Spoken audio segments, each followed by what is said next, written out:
Tarihte yıllarca işgal altında kalmış ülkelerin, Tayvan'ın özgürlüğüne karşı Çin'e yağcılık yapmasına ne demeli?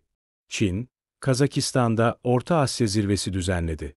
Xi Jinping ve 5 Orta Asya lideri, ortak açıklama yayınladı. Tayvan, Çin'in ayrılmaz bir parçasıdır. Bu sözlere Tayvan Dışişleri Bakanlığı sert tepki gösterdi. Bu açıklamalar asılsız, onur kırıcı ve egemenliğimizi hiçe sayıyor. Tayvan net konuştu. Çin, Tayvan'ı hiç yönetmedi. Hiçbir ülkenin ortak bildiriyle Tayvan'ın varlığını yok sayma hakkı yok.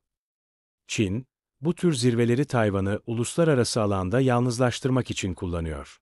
Ama Tayvan, Orta Asya ülkelerine açıkça seslendi. Gerçekleri görmezden gelmeyin.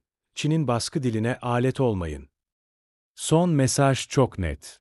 Tayvan'ın geleceğine sadece Tayvan halkı karar verir. Demokrasiye, özgürlüğe ve bölgesel barışa bağlı kalacağız.